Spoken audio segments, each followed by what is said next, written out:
Hi, everybody, it's FIBO Group, and you are watching to the Market Watch review. Asia Pacific was affected by yesterday's U.S. losses, but has stabilized since opening Stoxx 600 in lower Europe. The U.S. jobs report is expected to have a narrowly mixed effect on U.S. futures. The dollar is less expensive than the G10 currencies. Emerging market currencies tend to be more mixed, with Asia being lower and Central Europe being firmer. The gold price is consolidating within a narrow range of just a few dollars from $1,711.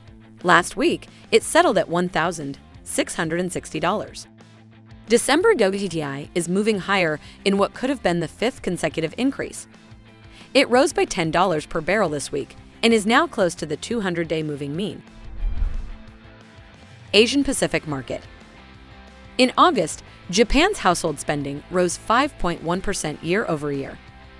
It was lower than the median Bloomberg survey forecast of 6.7%, but still marked an increase over January. It masks the 1.7% monthly decline. Cash wages increased 1.7% year-over-year, while inflation-adjusted wages fell by 1.7%. Yesterday's close was the highest for the dollar since 1998, at JPY 145.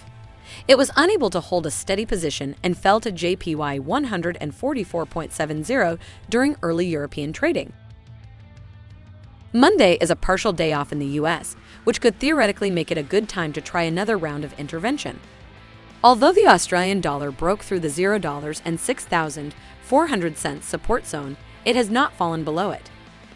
Near 0.6385, the Aussie was the lowest for the week during late Asia-Pacific turnover. Market of Europe. Bundesbank and German government have both warned about the imminent economic contraction. Data is pointing in that direction.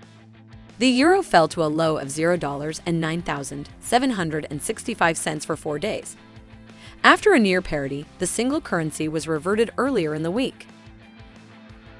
August retail sales were 1.3% lower than July.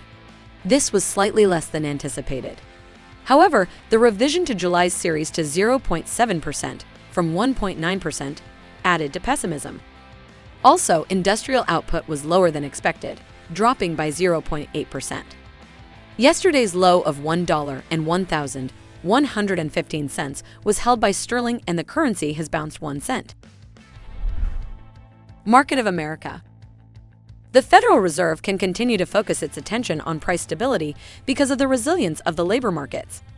It is the most difficult report to forecast. The data from the last batch has been mixed. Market participants are firmly convinced that the Fed will raise the Fed's 75 bp rate. Canada also reported September employment figures. These figures are often overshadowed in the USA.